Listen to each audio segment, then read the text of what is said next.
Hello guys, I am your teacher, Mr. Krishnanand Pandey. Welcome back in Qatar English classes. Once again, so we are going to learn new topic, voice advanced rule. So look at the board and enjoy. Voice, a special rule. A special rule is that modal auxiliary verb. Modal auxiliary verb is that something.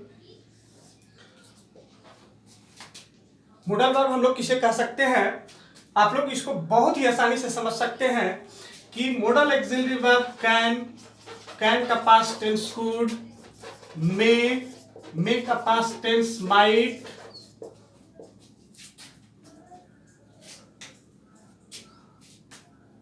shall, should, need,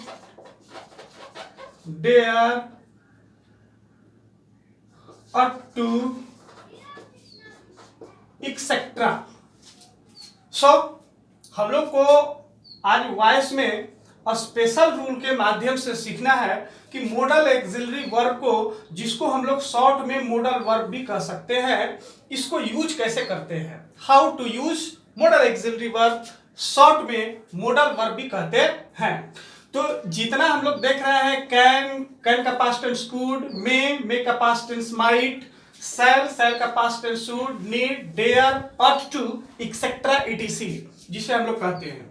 जब इसका हम लोग active से passive बनाएंगे तो इसको हम लोग पैसिव स्ट्रक्चर्स के माध्यम से इसको हम लोग क्लियर करेंगे कि कैसे हम लोग बनाएंगे. तो ऑब्जेक्ट को सबसे पहले हम लोग सब्जेक्ट बनाते हैं, इसके बाद मोडल वर्ब. मोडल वर्ब, हर मोडल वर्ब के बाद क्या लगाना है, बी. इसके verb third of form plus by plus subject को ऑब्जेक्ट बनाते हैं. This is your structure. Once again एक बार मैं फिर से बता देना चाहता हूं कि वॉइस के स्पेशल रूल में आप लोग मोडल ऑक्सिलरी वर्ब पढ़ते हैं, जिसको शॉर्ट में मोडल वर्ब कहा जाता है, जिसे can, could, may, might, must, ये सभी, should, need, dare, ought to, etcetera, ये सभी आपके मोडल वर्ब हैं, मोडल ऑक्सिलरी वर्ब कहते हैं. तो ये आप लोग देख रहे हैं कि ऑब्जेक्ट को सब्जेक्ट बनाते हैं, इसके बाद मोडल वर्ब लगाते हैं. हर मोडल वर्ब के बाद क्या लगाना होता है, बी. कब? जब एक्टिव से पैसिव वॉइस बनाएंगे तब. एक सबसे बड़ी इसकी खासियत है, सबसे बड़ी इसकी क्वालिटी है कि हम लोग जो एक्टिव वॉइस में मोडल वर्ब होता है, उसी मोडल वर्ब को हम लोग पैसिव में सेम जस्ट के तस यूज करते हैं. कैसे? तो देखिए एक एग्जांपल, जैसे एक्टिव का एग्जांपल ले सकते हैं कि ही कैन हेल्प मी. ये एक्टिव हुआ, इसका हम क्या बनाएंगे, पैसिव. तो जानते हैं पहले से कि अंग्रेजी वाक्य का फर्स्ट वर्ड होता है सब्जेक्ट. मैंने कई बार आपको हिंट किया है पिछले वीडियो में. तो ये सब्जेक्ट हुआ, ये आपका कैन क्या हुआ, मोडल वर्ब. जैसा कि मोडल वर्ब लिखा है, पैसिव जब बनाएंगे, एक्टिव से जब पैसिव बनाएंगे तो ऑब्जेक्ट को सब्जेक्ट लिखेंगे. तो सबसे पहले अंग्रेजी वाक्य के फर्स्ट वर्ड होता है सब्जेक्ट, इसके बाद मोडल वर्ब होता है, उसके बाद वर्ब होता है, इसके बाद लास्ट में ऑब्जेक्ट होता है. तो हम लोग ऑब्जेक्ट को क्या बनाएंगे, सब्जेक्ट. इसका मतलब मी को यहां लिखेंगे तो क्या होगा, आई. इसके बाद जो एक्टिव वॉइस में मोडल वर्ब लगा है, उसी मोडल वर्ब को हम लोग सेम राइट डाउन कर देंगे, लिख देंगे. हर मोडल वर्ब के बाद हमें क्या लगाना है, पैसिव बनाते समय बी लगाना है. और हेल्प का तीसरा रूप वर्ब है हेल्प. हेल्प का तीसरा रूप क्या होगा, हेल्प्ड होगा. लास्ट में क्या लगाएंगे, बाई लगाएंगे. और ही का सब्जेक्ट को ऑब्जेक्ट में बदलेंगे तो ही का क्या होगा, हिम होगा. एक और देख सकते हैं, यू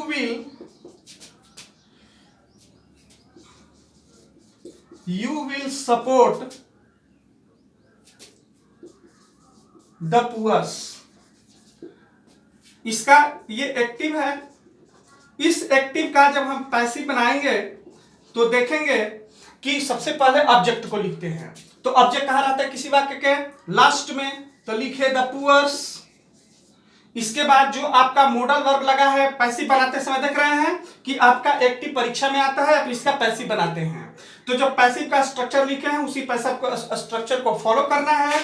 तो ऑब्जेक्ट को लिखे द पुअर्स, इसके बाद जो मोडल वर्ब लगा है उसी मोडल वर्ब को लिखेंगे। तो पहले वाले में क्या लगा था, कैन लगा था, तो कैन लगाए। दूसरे वाले में क्या लगा है, आपका एक्टिव में विल लगा है, तो हम लोग यहाँ क्या लगाएंगे, विल। जो मोडल वर्ब लगा है उसी को हम लोग लिख देंगे। हर मोडल वर्ब के बाद क्या लगाना है, बी लगाना है। इसमें वर्ब क्या है, सपोर्ट, तो सपोर्ट का भी 3 करेंगे तो क्या होगा, सपोर्टेड। और लास्ट में बाई लगा के सब्जेक्ट को लास्ट में लिखते हैं तो वो ऑब्जेक्ट होता है, तो बाई लगा के यू को यू लिखेंगे। तो आप लोगों को ये एडवांस रूल, जिसे हम लोग स्पेशल रूल कहते हैं, बहुत ही अच्छा समझ में आया होगा। आप लोगों को आशा नहीं बल्कि पूरा विश्वास है कि इस एडवांस रूल में, इस स्पेशल रूल में आप लोग को बहुत मजा आया होगा।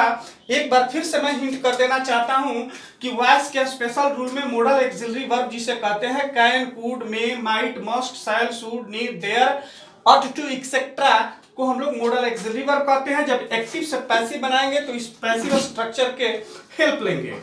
तो हम लोग ऑब्जेक्ट को सब्जेक्ट बनाएंगे और इसके बाद मोडल वर्ब को लेंगे। इसके बाद हर मोडल के बाद क्या लगाना है, बी लगाना है। वर्ब को थर्ड फॉर्म में रखेंगे और बाई लगाकर सब्जेक्ट को ऑब्जेक्ट बनाते हैं। एग्जांपल को एक बार हिंट कर दीजिए कि एक्टिव वॉइस में आपको आया कि ही कैन हेल्प मी, तो हर अंग्रेजी वाक्य का फर्स्ट वर्ड सब्जेक्ट होता है। आप लोग जानते हैं, मैंने पिछले वीडियो में भी कई बार आपको हिंट करके बताया है कि अंग्रेजी वाक्य का फर्स्ट वर्ड क्या होता है, सब्जेक्ट होता है। आपका मोडल वर्ब इसमें क्या लगा है, कैन लगा है। इसके बाद हेल्प आपका वर्ब है और लास्ट वाला वर्ड जो अंग्रेजी का होता है वो ऑब्जेक्ट होता है। उसको मी को हम लोग ऑब्जेक्ट को सब्जेक्ट बनाएंगे, ऑब्जेक्ट को सब्जेक्ट बनाएंगे तो मी का करेंगे तो क्या होगा, आई होगा। इसके बाद जो मोडल वर्ब आपका एक्टिव में लगा है उसको पैसिव में लगाना है, कैन तो कैन लिख दिए। इसके बाद हर मोडल वर्ब के बाद क्या लगाना है, बी लगाना है। हेल्प का तीसरा रूप हेल्प्ड होगा और लास्ट में बाई लगा के सब्जेक्ट को ऑब्जेक्ट बनाएंगे तो क्या होगा, हिम होगा। दूसरा एग्जांपल है कि you will support the poors. Last में आपका क्या है, ऑब्जेक्ट, द पुअर्स है, तो द पुअर्स लिखे ऑब्जेक्ट को सब्जेक्ट बना दिए। मैंने बताया कि जो मोडल वर्ब आपका एक्टिव में लगा होता है उसी मोडल वर्ब को हम लोग पैसिव में सेम लगाते हैं। तो विल है तो विल लगा दिए। हर मोडल वर्ब के बाद क्या लगाना होता है, आपको बी लगाना है। और सपोर्ट जो आपका मेन वर्ब है उसका भी 3 करेंगे तो वर्ब का थर्ड फॉर्म सपोर्ट का सपोर्टेड होता है। लास्ट में बाई लगाकर सब्जेक्ट को ऑब्जेक्ट मतलब लास्ट में लिख देते हैं। उम्मीद ही नहीं बल्कि पूरा विश्वास है कि आपको इस वीडियो में बहुत मजा आया होगा। आप इस वीडियो को अंत तक देखें और शेयर करें। Thank you.